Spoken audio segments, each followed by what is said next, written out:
Selamat pagi, kita akan memulai persekutuan kita pagi hari ini. Ibu-ibu yang dikasihi Tuhan, hamba-hamba Tuhan, Pak Joni, Ibu Olvi, Pak Kornel, Ibu Arni, Ibu dosen, Ibu Lena, Pak Hendri, kita akan mulai. Kita memuji Tuhan, jiwaku merindukanmu.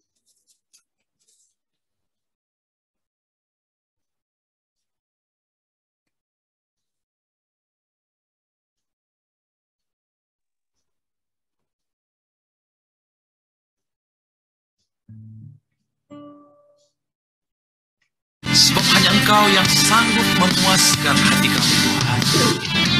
Sungguh tiada yang seperti Engkau.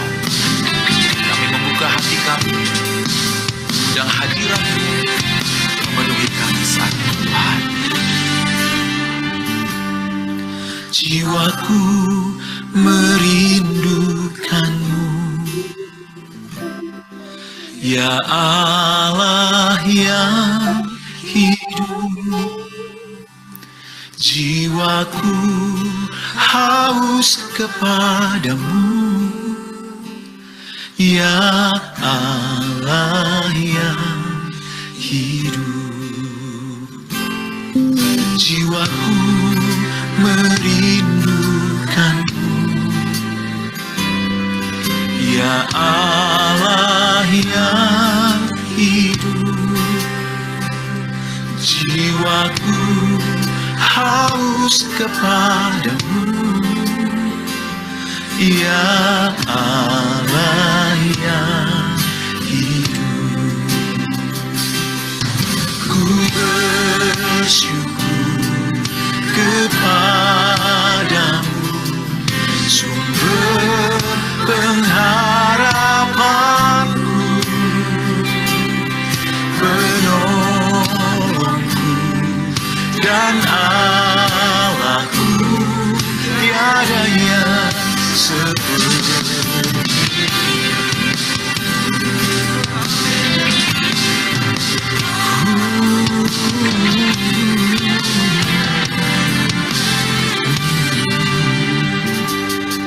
Jiwaku merindukanmu,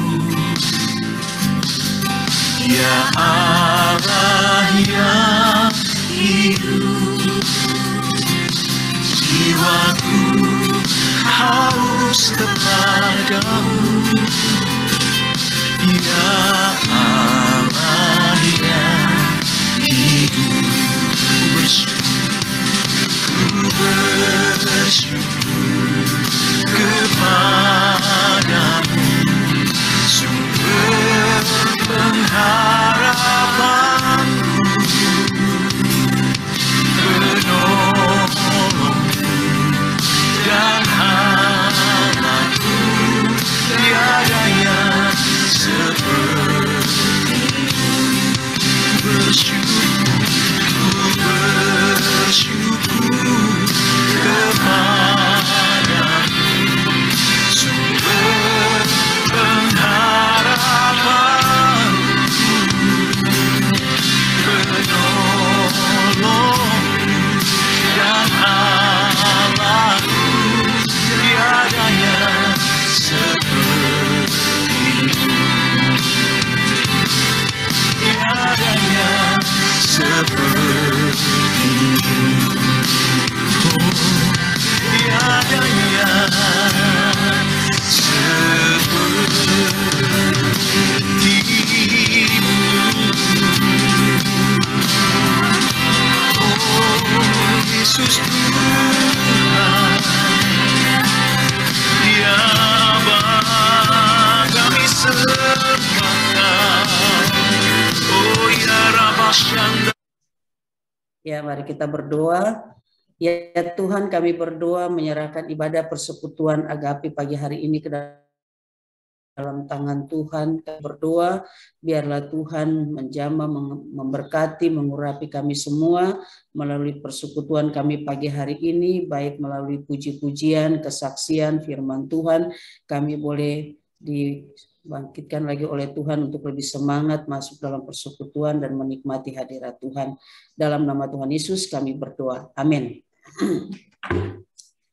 Ya, terima kasih. Selamat pagi semua. Kita akan memuji Tuhan lagi. Lagu kita yang kedua, Kasih Yesus Indah Dalam Hidupku. Sudah dapat, Pak?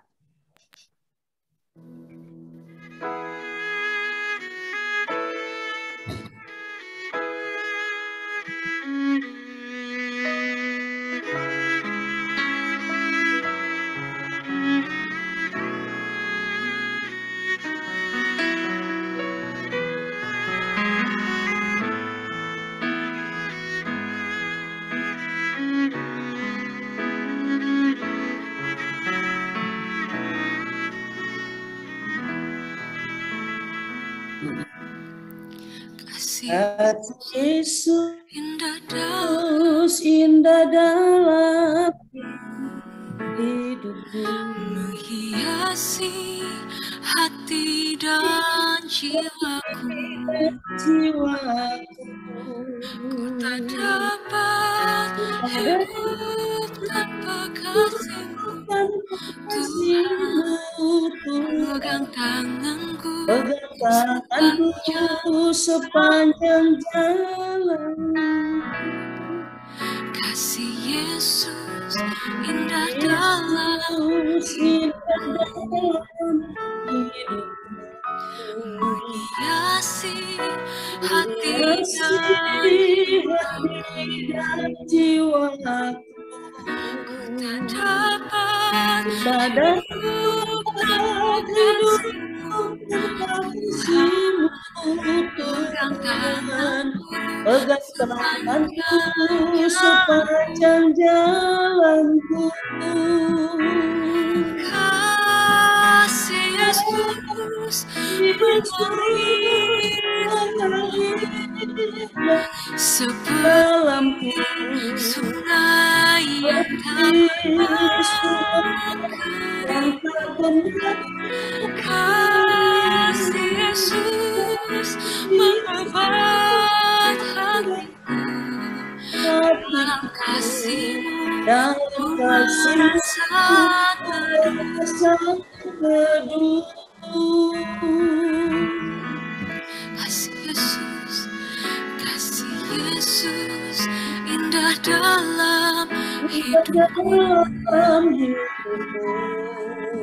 menghiasi hati dan jiwaku. Tak dapat hidup tanpa kasih-Mu, Tuhan. Pegang tanganku sepanjang jalan. Kasih Yesus mengalir seperti sungai yang tak berakhir. Kasih Yesus membebat hatiku. Dalam kasih-Mu ku merasa teduh. Kasih Yesus, kasih Yesus mengalir dalamku seperti sungai yang tak berakhir. Kasih Yesus membebat hatiku.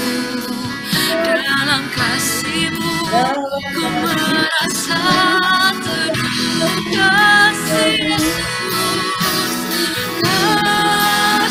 Yesus mengalir dalamku seperti sungai yang tak pernah berakhir. Kasih Yesus membebat hatiku. Dalam kasih-Mu ku merasa teduh. Oh,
dalam kasih-Mu.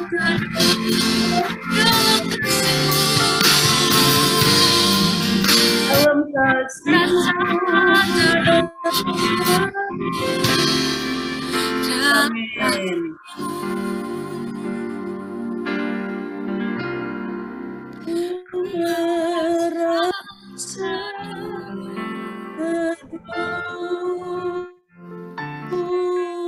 Ya, puji Tuhan. Tuhan Yesus sangat baik dan Tuhan sangat ajaib dalam hidup kita. Kasih-Nya selalu mengalir, memenuhi hati kita, memberikan kepuasan untuk kita. Kita akan masuk dalam firman Tuhan. Saya langsung saja menyerahkan buat Pak Joni untuk membawakan firman Tuhan.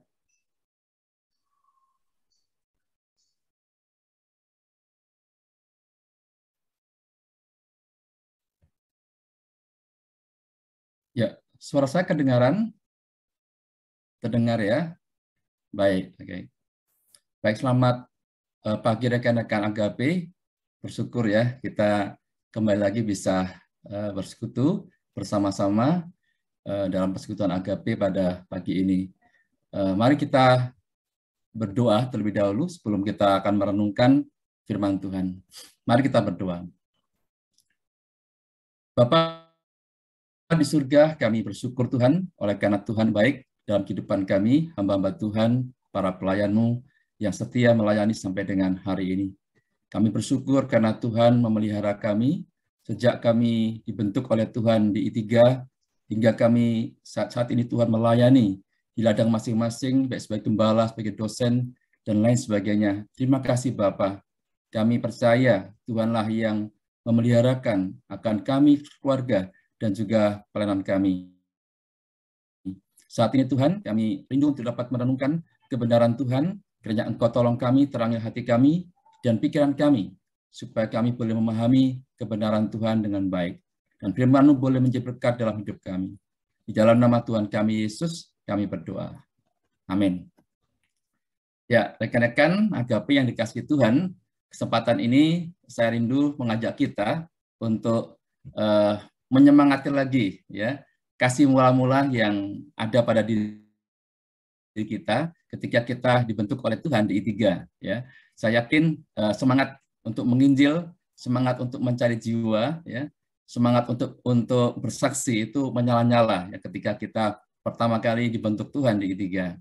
Untuk itu saya ingin mengajak kita merenungkan sebuah tema firman Tuhan itu dengan tema yang ku kehendaki, ya, yang ku kehendaki adalah belas kasihan. Yang ku kehendaki adalah belas kasihan. Saya ingin mengajak kita untuk melihat di dalam firman Tuhan, Injil Matius pasal yang ke-9, ayat 9 hingga ayat yang ke-13. Ya. Injil Matius pasal 9, ayat 9 sampai dengan ayat 13. Saya akan bacakan dan rekan-rekan bisa menyimaknya. Demikianlah bunyi firman Tuhan. Setelah Yesus pergi dari situ, ia melihat seorang yang bernama Matius duduk di rumah cukai. Lalu ia berkata kepadanya, "Ikutlah aku." Maka berdirilah Matius lalu mengikut dia. Kemudian ketika Yesus makan di rumah Matius, datanglah banyak pemungut cukai dan orang berdosa dan makan bersama-sama dengan dia dan murid-muridnya. Pada waktu orang Farisi melihat hal itu, berkatalah mereka kepada murid-murid Yesus, "Mengapa gurumu makan bersama-sama dengan pemungut cukai dan orang berdosa?" Yesus mendengarnya dan berkata, "Bukan orang sehat yang memerlukan tabib, tetapi orang sakit. Jadi pergilah dan pelajarilah arti firman ini. Yang ku kehendaki ialah belas kasihan dan bukan persembahan. Karena aku datang bukan untuk memanggil orang benar, melainkan orang berdosa." Saya ulangi lagi ya, kalimat yang terakhir dikatakan oleh Tuhan Yesus di dalam ayat yang ke-13 mengatakan demikian, "Jadi pergilah dan pelajarilah arti firman ini. Yang ku kehendaki ialah belas kasihan dan bukan persembahan. Karena aku datang bukan untuk memanggil orang benar, melainkan orang berdosa. Dalam firman Tuhan ini kita melihat bahwa Tuhan Yesus menegaskan bahwa Dia menghendaki kita, anak-anaknya, untuk memiliki belas kasihan. Tuhan menghendaki belas kasihan itu bukan persembahan, bukan juga harta kita, bukan uang kita, ya, bukan potensi-potensi yang lain di dalam diri kita. Yang paling Tuhan utamakan adalah belas kasihan. Nah, apakah belas kasihan itu? Seorang pengkhotbah yang terkenal, yang mungkin kita sudah kenal ya, namanya yaitu Charles Spurgeon, itu mendefinisikan belas kasihan itu sebagai suatu ekspresi dari emosi yang terdalam. Ya. Jadi belas kasihan adalah sebuah ekspresi dari emosi yang terdalam atau sebuah kerinduan ya, yang paling mendalam atas rasa iba. Jadi belas kasihan di sini bukanlah sebuah perasaan kasihan ya, yang biasa, tetapi perasaan kasihan yang amat dalam. Nah, siapakah pribadi yang memiliki belas kasihan yang begitu mendalam? Tidak lain adalah Tuhan kita Yesus. Ya. Belas kasihan seperti apakah yang ada pada diri Tuhan kita? Itulah belas kasihan yang meliputi belas kasihan terhadap kebutuhan jasmani dan juga kebutuhan rohani daripada kita manusia. Sekarang kita coba untuk melihat bagaimana belas kasihan Tuhan terhadap kebutuhan jasmani manusia. Nampak di dalam Markus pasal ke-8, walaupun tadi belum kita baca, saya akan bacakan aja. Markus 8 ayat 2 hingga 3, Tuhan Yesus pernah berkata demikian. Hatiku tergerak ya, oleh belas kasihan kepada orang banyak ini. Sudah 3 hari mereka mengikuti aku, dan mereka tidak mempunyai makanan. Dan jika mereka aku suruh pulang ke rumahnya dengan lapar, mereka akan rebah di jalan, sebab ada yang datang dari jauh. Nah, dari ayat ini nampak ya bahwa hati Tuhan itu tergerak oleh belas kasihan kepada sekitar 4.000 orang lebih ya yang datang kepadanya. Apa yang Tuhan lakukan? Ya, Tuhan mengubah ya 7 roti dan juga beberapa ekor ikan menjadi ribuan roti, menjadi ribuan ekor ikan, ya, sehingga dapat memberi makan sekitar 4.000 orang lebih, bahkan masih sisa 7 bakul. Nah, itulah ya, Tuhan memperhatikan akan isi perut kita, ya. Jadi Tuhan berbelas kasihan kepada orang banyak yang merindukan untuk mendengarkan firman Tuhan pada waktu itu, tetapi mereka belum makan. Selain itu, Tuhan juga menunjukkan belas kasihannya kepada orang sakit. Ya, kita tahu banyak orang sakit yang disembuhkan oleh Tuhan Yesus ya, pada saat itu, sehingga orang berbondong-bondong datang juga membawa orang sakit. Nah, selain itu juga Tuhan pernah menunjukkan belas kasihan, bahkan ikut menangis ya pada saat Lazarus itu meninggal. Ya, ketika Maria, Marta sedang sedih, nah, Tuhan juga ikut berbelasungkawa seperti itu. Itulah hati Tuhan kita Yesus, khususnya belas kasihannya terhadap kebutuhan jasmani kita manusia. Dan tentunya Tuhan juga mau supaya kita anak-anaknya memiliki belas kasihan yang sama ya seperti yang dimiliki oleh Tuhan Yesus. Nah, kita tahu bahwa Tuhan Yesus pernah mengatakan ya di dalam firman Tuhan demikian. Dalam Injil Matius pasal 25, Tuhan pernah mengatakan demikian. Sebab ketika aku lapar, kamu memberi aku makan. Ketika aku haus, kamu memberi aku minum. Ketika aku seorang asing, kamu memberi aku tumpangan. Ketika aku telanjang, kamu memberi aku pakaian. Ketika aku sakit, kamu melawat aku. Ketika aku di dalam penjara, kamu mengunjungi aku. Sesungguhnya, segala sesuatu yang kamu lakukan untuk salah seorang dari saudaraku yang paling hina ini, kamu telah melakukannya untuk aku. Nah, itu adalah perkataan Tuhan di dalam Injil Matius pasal 25. Nah, ini menunjukkan bahwa Tuhan berbelas kasihan kepada mereka, kepada kondisi kita manusia secara jasmani. Nah, saat ini ya kita bersyukur ya, oleh karena anak-anak Tuhan banyak yang bergandengan tangan, ikut sepenanggungan, ikut juga prihatin dengan kondisi yang ada di Cianjur ya. Banyak gereja, banyak juga lembaga-lembaga Kristen, anak-anak Tuhan secara pribadi ya maupun kelompok, mereka mengumpulkan dana untuk membelanjakan sembako atau pakaian atau selimut, tenda ya, obat-obatan dan lain sebagainya. Nah, bantuan-bantuan ini diberikan bukan hanya kepada gereja yang terdampak ya di Cianjur, tapi juga kepada mereka yang beda agama dengan kita.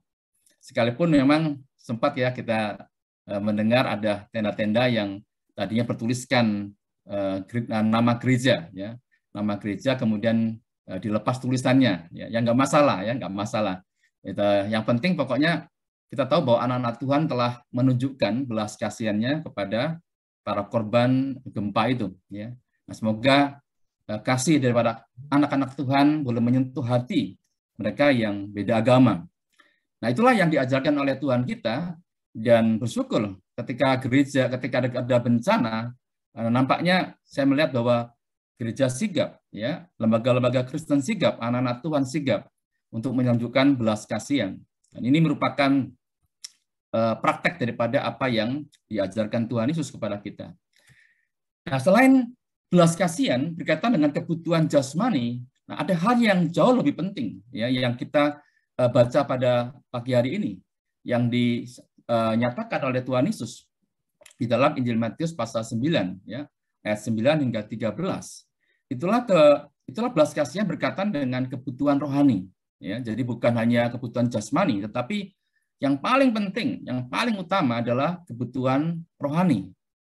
Nah, di dalam Matius 9 ayat 9 sampai 13 tadi yang sudah kita baca, kita melihat ya ada satu perbedaan. Perbedaannya sangat menyolok sekali dan sangat nyata sekali ya, antara hati Tuhan Yesus dengan hatinya para pemungut cukai. Di mana kalau kita lihat hati Tuhan Yesus itu hati yang penuh dengan belas kasihan kepada para pemungut cukai, kepada orang-orang yang berdosa, ya, luar biasa. Sementara orang Farisi atau rohaniawan pada waktu itu, wah, nampaknya mereka jauh lebih istilahnya itu jauh lebih merasa dirinya lebih baik begitu ya daripada orang-orang berdosa itu, dan mereka condong ingin menjauhi, bahkan merasa jijik, merasa najis kalau dekat-dekat dengan orang berdosa. Jadi sama sekali mereka boleh dikatakan tidak punya hati, ya, melihat orang-orang yang berdosa itu. Namun Tuhan Yesus malah mendekati, dikatakan malah dia makan bersama-sama dengan para pemungut cukai dan orang berdosa. Nah, ketika Tuhan mendengar orang Farisi itu kemudian menegur murid-murid Tuhan Yesus, mengatakan, loh, kenapa gurumu kok makan bersama-sama dengan mereka, ya, dengan pemungut cukai dan orang Farisi. Nah, ketika Tuhan mendengar itu, langsung Tuhan berespon. Tuhan mengatakan, bukan orang sehat yang memerlukan tabib, tetapi orang sakit. Jadi pergilah dan pelajarilah arti firman ini. Yang ku kehendaki ialah belas kasihan dan bukan persembahan. Karena aku datang bukan untuk memanggil orang benar, melainkan orang berdosa. Nah, jadi kita melihat bahwa Tuhan sebenarnya memberikan teguran pada waktu itu kepada orang-orang Farisi. Mereka merasa dirinya rohaniawan, tetapi mereka tidak punya hati kepada orang yang berdosa. Nah, disinilah kita melihat bahwa belas kasihan itu hal yang sangat penting di mata Tuhan. Tuhan mengatakan yang kukehendaki itu belas kasihan, bukan persembahan. Sekalipun kamu bisa memberikan persembahan perpuluhan, ya, sekalipun kamu bisa memberikan persembahan ini dan itu bukan yang terpenting, ya. Bahkan itu mungkin tidak dikenan oleh Tuhan ketika belas kasihan itu dilupakan ataupun dilalaikan. Nah, hal ini sebenarnya senada ya kalau kita bandingkan dengan perjanjian lama itu dikatakan oleh Nabi Yesaya di dalam Yesaya 1 ayat 11 mengatakan, untuk apa korbanmu yang banyak-banyak itu? Aku sudah jemu dengan akan korban-korban bakaran berupa domba jantan, akan lemak dari anak lembu gemukan, darah lembu jantan dan domba-domba dan kambing jantan tidak kusukai. Di dalam Yesaya juga dikatakan, basuhlah, bersihkanlah dirimu, jauhkanlah perbuatan-perbuatanmu yang jahat dari depan mataku. Berhentilah berbuat jahat, belajarlah berbuat baik, usahakanlah keadilan, kendalikanlah orang kejam, belalah hak anak-anak yatim, perjuangkanlah perkara janda-janda. Nah, artinya apa? Artinya bahwa bagi Tuhan, engkau bertobat jauh lebih baik. Ya, engkau bertobat berbalik dari kejahatanmu itu jauh lebih baik. Engkau berbelas kasihan jauh lebih baik daripada engkau membawa berbagai macam korban ke hadapanku. Aku sudah muak, aku sudah jemu dengan semua itu. Nah, rekan-rekan yang dikasihi Tuhan, disinilah kita sebagai para pelayan Tuhan yang selama ini telah melayani Tuhan, kita pun juga diingatkan, ya, diingatkan bahwa jangan sampai kita sebagai rohaniawan kita mulai kehilangan belas kasihan, ya, belas kasihan terhadap jiwa-jiwa. Bisa terjadi dalam kita melayani Tuhan, kita tenggelam dengan segala kesibukan, ya, kegiatan pelayanan yang mungkin luar biasa, ya, yang kita lakukan. Tetapi ternyata orientasi kita hanya kepada kegiatan, ya, kepada aktivitas, tapi tidak kepada people, tidak kepada jiwa, tidak kepada orang-orang yang terhilang. Nah, kalau itu terjadi, maka sebenarnya kita diingatkan kita sudah berada di luar jalur, ya, di luar jalurnya Tuhan. Jadi penting sekali kita tetap memiliki belas kasihan di dalam pelayanan kita. Ya, mengapa? Karena belas kasihan itu akan melembutkan hati kita dan membuat kita peka dengan keadaan sekeliling kita. Belas kasihan juga akan membuat kita pandangan kita terhadap jiwa-jiwa itu bisa berubah, ya. Kita akan bisa merasakan pergumulan mereka, beban hidup mereka, juga bahkan kita memikirkan keselamatan mereka. Belas kasihan membuat hati kita dan juga mulut kita akan rindu bersaksi tentang Yesus, ya, supaya jiwa-jiwa yang terhilang mereka bisa bertemu dengan Sang Juru Selamat, mereka dapat mendapatkan anugerah keselamatan. Ya, kita tentu ingat, ya, seorang misionari yang terkenal, ya, Hudson Taylor, ya, adalah seorang penginjil pertama yang masuk ke Cina, ya, dan dia sangat mengasihi bahkan berbelas kasihan, ya, kepada orang-orang Cina dan menghabiskan hidupnya sampai dia meninggal di sana, ya. Di sanalah dia menerjemahkan seluruh Alkitab ke dalam bahasa Cina sehingga orang-orang Cina bisa membaca firman Tuhan. Dan oleh karena itulah satu orang Hudson Taylor, ya, maka sekarang Cina telah mengenal Injil dan juga telah dilawat oleh Tuhan. Nah, ini tentunya tidak bisa, ya, rekan-rekan, terjadi tanpa belas kasihan. Seorang hamba Tuhan ketika belas kasihan Allah itu melanda hatinya, tetap hangat di dalam dirinya, maka dia bahkan rela menyerahkan nyawa sekalipun untuk orang-orang yang dikasihi. Jadi hati yang penuh belas kasihan ini tetap penting kita miliki dalam kehidupan kita. Kalau kita membaca lagi di dalam Injil Matius, ya, kita lanjutkan pembacaan kita, Matius 9 ayat 35 sampai 38, di sana kita melihat bagaimana belas kasihan Tuhan yang menyala-nyala di dalam dirinya, ya, luar biasa. Di mana Tuhan dikatakan Yesus berkeliling ke semua kota dan desa. Jadi ada istilah ke semua. Berarti tidak ada kota yang tidak dikunjungi, tidak ada desa yang tidak dikunjungi oleh Tuhan, semua dikunjungi, ya. Untuk apa? Nah, di sana dikatakan bahwa Yesus masuk ke rumah ibadat untuk mengajar, untuk memberitakan Injil, ya. Nah, itu yang paling utama, yang paling penting yang dilakukan oleh Tuhan Yesus, ya, di dalam pelayanannya. Bahkan dalam dia melayani, dia berjalan kaki, ya. Dia sering kali berjalan kaki, masuk desa, masuk kota, keluar kota, ya. Nah, mungkin kalau kita sekarang masih enak, ya, kita kemana-mana sudah ada sepeda motor, sudah ada mobil, ya, di dalam kita melayani. Tapi pertanyaannya, masih adakah belas kasihan di hati kita kepada jiwa-jiwa? Ya. Nah, berikutnya kita akan renungkan apa yang menggerakkan, ya, menggerakkan hati Tuhan Yesus untuk menginjil. Nah, di dalam ayat 36, ya, saya bacakan, dikatakan demikian. Melihat orang banyak itu, tergeraklah hati Yesus oleh belas kasihan kepada mereka, karena mereka lelah dan terlantar, ya, seperti domba yang tidak bergembala.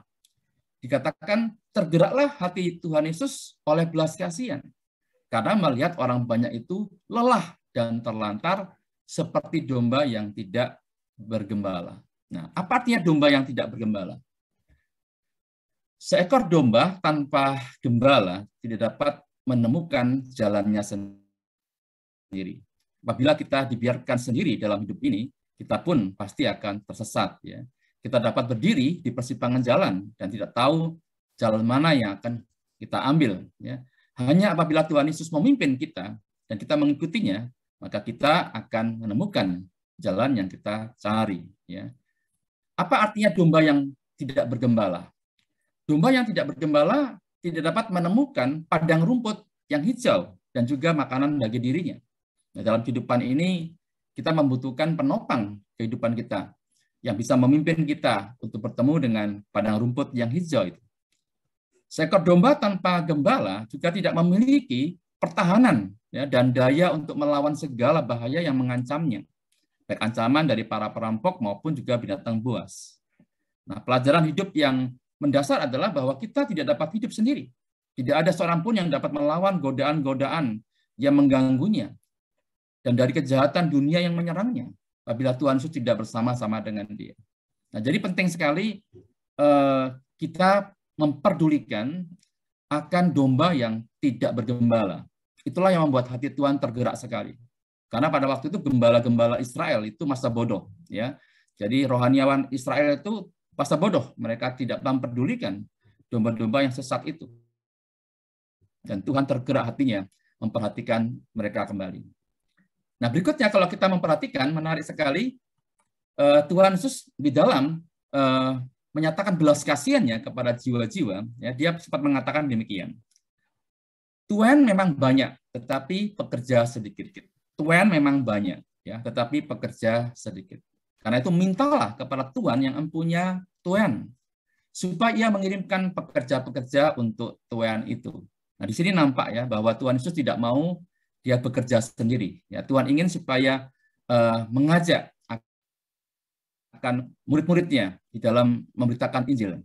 Untuk itu kalau kita membaca terus diteruskan lagi dengan pasal 10, kita akan bertemu bahwa Tuhan memilih ya 12 rasul. Kemudian Tuhan mengutus mereka untuk memberitakan Injil di antara orang-orang Israel pada waktu itu. Nah, jadi artinya apa? Artinya bahwa dalam berbelas kasihan dengan jiwa-jiwa, Tuhan tidak mengerjakan sendiri, tapi Tuhan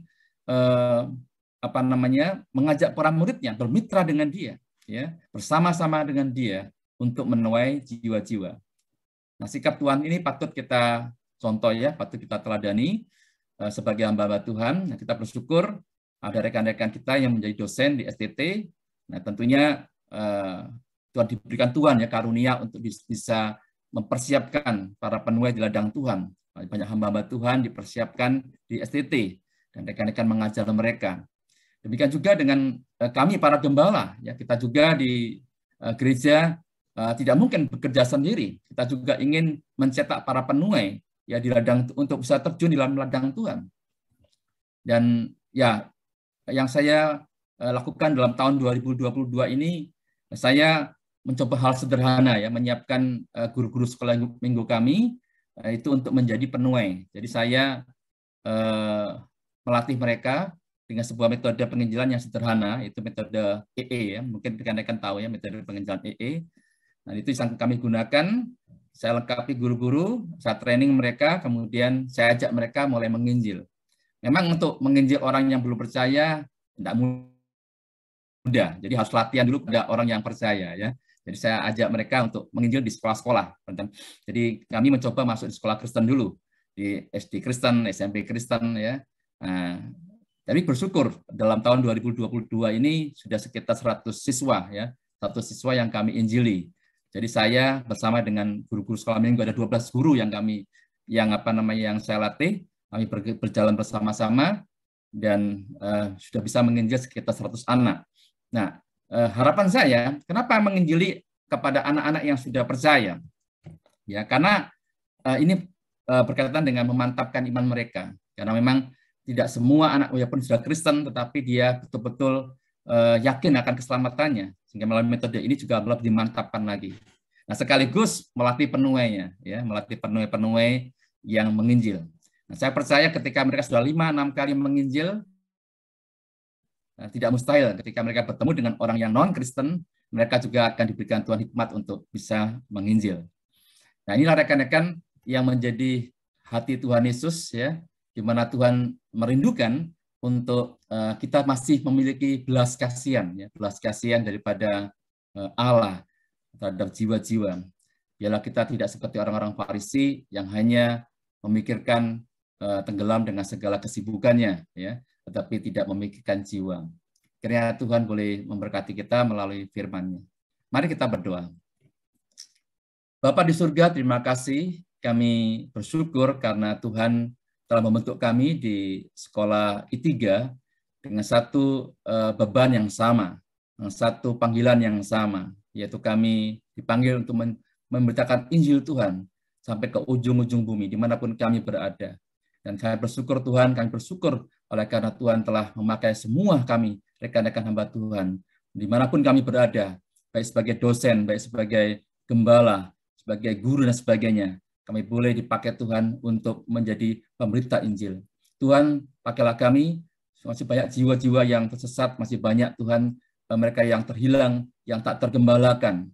Biarlah belas kasihan Tuhan melanda hati kami, sehingga kami tidak tenggelam dengan segala aktivitas gerejawi kami, ataupun juga ke jadwal program-program kami, tetapi yang paling penting adalah memikirkan jiwa-jiwa itu. Terima kasih Bapa, terima kasih Tuhan Yesus untuk kesempatan kami boleh mendengarkan dan merenungkan firman-Mu ini. Di dalam nama Tuhan kami Yesus, kami berdoa. Amin. Ya, terima kasih kesempatannya. Tuhan memberkati.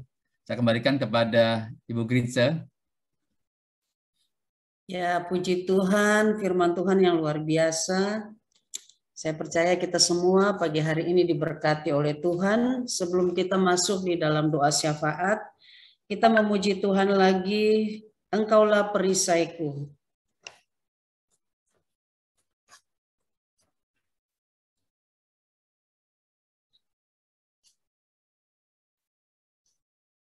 Pak Kornel, lagunya adakah?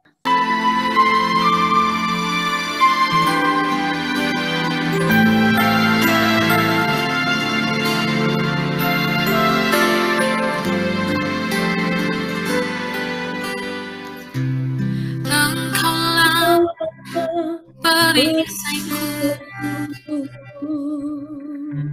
saat badai hidup menerpaku, firman-Mu di dalamku tenangkan jiwaku. Engkaulah perisaiku saat badai hidup menerpaku, firman-Mu di dalamku tenangkan jiwaku. Ku kan berdiri di tengah badai dalam kekuatan yang Kau berikan, sampai kapanpun ku kan bertahan, karena Yesus selalu menopang.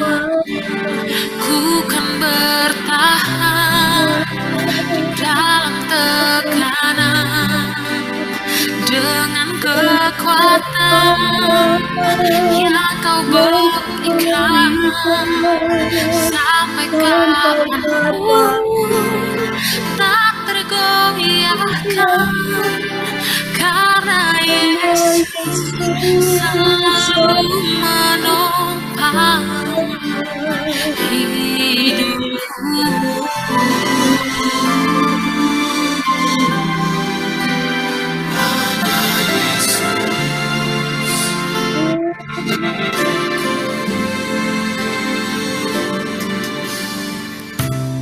Engkaulah perisaiku saat badai hidup menerpaku, firman-Mu di dalamku tenangkan jiwaku. Ku kan berdiri di tengah badai dalam kekuatan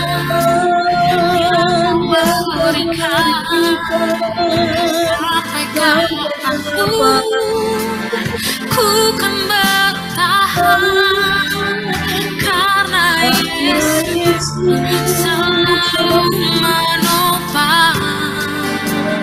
Ku kan bertahan dalam tekanan dengan kekuatan yang Kau berikan.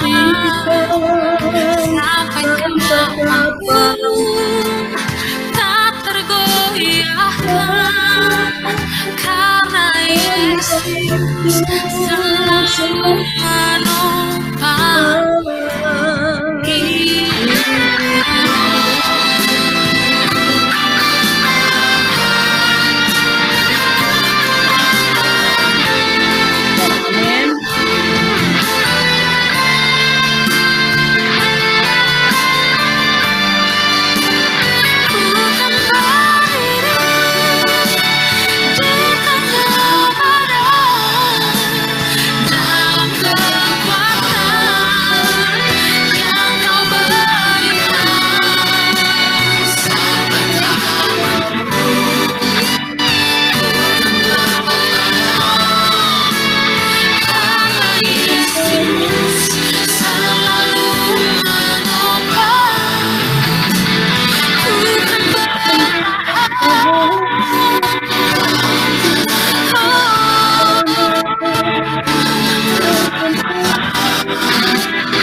masuk dalam doa syafaat.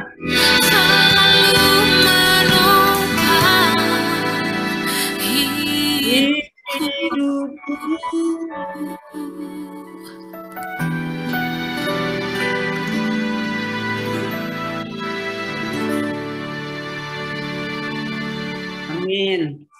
Kita akan masuk dalam doa syafaat. Saya persilakan. Ya, Bapak Ibu, kita akan masuk dalam doa syafaat.